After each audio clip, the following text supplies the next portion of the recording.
यह जंगल कभी बहुत शांत हुआ करता था, लेकिन पिछले कुछ महीनों से एक खूंखार विशाल मगरमच्छ नदी और जंगल दोनों पर राज कर रहा था।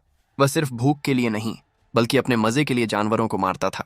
उसके जबड़े इतने ताकतवर थे कि हाथी तक उससे दूरी बनाकर चलते थे।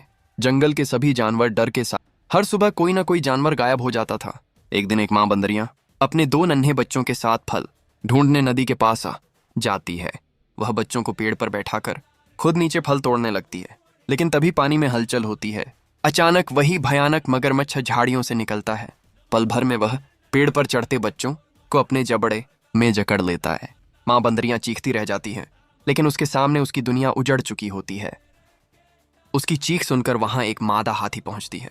हाथी की आंखों में भी आंसू थे, क्योंकि उसी मगरमच्छ ने कुछ दिन पहले उसके बच्चे को नदी में खींच लिया था। अब दोनों फैसला करते हैं, वो अब और नहीं। वे मदद मांगने जाते हैं जंगल के सबसे तेज दिमाग वाले जानवर चालाक लोमड़ी के पास। लोमड़ी कहती है, मगरमच्छ ताकत से नहीं अक्ल से मरेगा। तीनों मिलकर एक योजना बनाते हैं। नदी किनारे एक गहरा गड्ढा खोदा जाता है। उसमें मजबूत लकड़ियां और पत्थर लगाए जाते हैं। ऊपर से मिट्टी और पत्तों से ढक दिया जाता है और बीच में एक मरा हुआ शिकार रख दिया जाता है।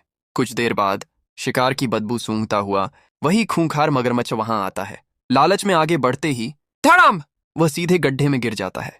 तभी हाथी अपनी पूरी ताकत से बड़े बड़े पत्थर गड्ढे में डाल देता है। लोमड़ी मिट्टी भर देती है और बंदरियां ऊपर से चिल्लाती है, आज जंगल ने इंसाफ पा लिया। कुछ ही देर में मगरमच्छ हमेशा के लिए शांत हो जाता है। उस दिन के बाद जंगल में फिर से खुशी लौट आती है।